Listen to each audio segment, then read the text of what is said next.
Yes, I actually have been. I did once in my life, and that was enough for me. They told me too much. It's never been proven like 100% to me, so it's not something that I know is a fact, but it could be. It could be something that's real. It always seems pretty reasonable. Like, I don't know if it's totally true. They're pretty skeptic. I don't know. If I ever want a good laugh, I'll go to a psychic. Psychic shops are about as common as McDonald's or Starbucks. Although I pass these shops on a daily basis, I'd never been inside myself. I wondered if psychics really did work. Curious, I wanted to hear about others' past experiences with psychics. It was in Denver, and it was many, many years ago, and she was so off, so completely off. She focused in on finding a man, and I was married, so it was a really interesting experience. This girl I was dating at the time, she told me that she wasn't pregnant, but she was pregnant. And as soon as we walked into the psychic's office, it was a guy, and he said she's pregnant and it's gonna be a girl.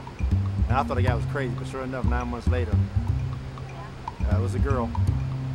She talked 5 minutes with me and told me like really general stuff, like you're getting married when you're 25, you're going to work with kids when you grow up, and I don't even like kids, so.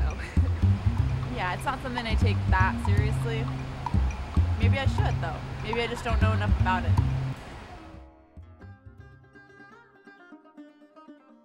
I wanted to learn more about psychics, so I went to Open Secret, a bookstore, cafe, and temple in San Rafael, where people come to meditate and study the tarot. I spoke to a published author from Open Secrets who teaches classes on the tarot as well as astrology, alchemy, and goddess wisdom. I am Arissa Victor, also known as Granny Rainbow. I am a priestess of Isis and an elder in the Western Hermetic mystery tradition of high magic, a very ancient tradition that has been kept secret until these times now, these times of awakening on our planet Earth. And I feel I've been working in this tradition for many lifetimes. And I have focused mainly on the tarot. I fell so in love with it because I'm an artist, and those images, the sacred images, so spoke to me. I carry cards around with me sometimes, and I'll just whip them out, you know, oh, you're in the tarot, what about that? Or you're into astrology. And then sometimes people get frightened. Again, not so much in here, because these spiritually inclined people, for one, a lot of people here know the tarot, read the tarot. But even just a person on, say, a Buddhist path or something, is not afraid if the death card comes up, say, for instance, or the devil. The tower can be a shocking looking. But these are all really important. They shake things up. They move us forward. They're the challenges of life. We have to have them. So I'm trying to deliver tools like the tarot and astrology. These are tools to help a person tune in to their self with a capital S, their true God self. Each of us has a God self, and we're all that one God, Goddess, divine being together. The earth is divine, and we can be extraordinarily happy here if we just walk the path of love and light. After talking, I decided I couldn't make up my mind without trying it myself, so I sat down with Granny Rainbow and had my own reading.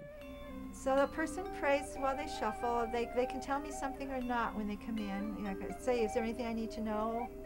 First card stands for the theme of the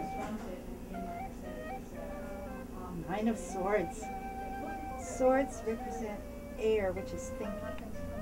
This person is coming to the end of a way of thinking. So in psychological terms, you might call this programming. The first card she drew described how I'd been programmed, but recently started a new way of thinking. I was shocked. I had just finished my contract with the Marines and was now starting art school. Although she didn't say it directly, the application was obvious. But immediately after saying this, she directly asked me to explain what this card meant to me.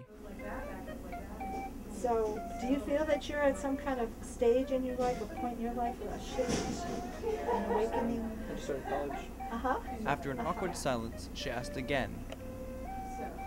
And can you relate to that in any other way? It was only after I told her that she discovered I was in the Marines. After that, the cards started to have a narrow message. Okay, so now this card stands for you, the person who shuffled the cards. The Knight of Pentacles is a really sturdy character. He's really staunch. He can deal with just about anything. He gets up early, he works hard, he's a really loyal friend, really true, true-hearted guy. Then, the next card's called your lesson, what you need to learn to know more about what's going on. The Five of Swords. And this is an inner battle. Your guides are telling me that you have no idea how wonderful you are. So thinking you're not okay causes this jarring conflict inside yourself. However, as she continued, the reading became more and more vague. Things started to make less sense, and she would talk about things that seemed like they had nothing to do with me. After half an hour, she finally said something that I felt was applicable. Well, the world's a big place, so have fun, but just be careful. In the end, she never made any predictions about my future, so it would be impossible to say she was wrong. But some of what she did say was strangely on target. Who knows? Maybe there is more to her technique than I realized.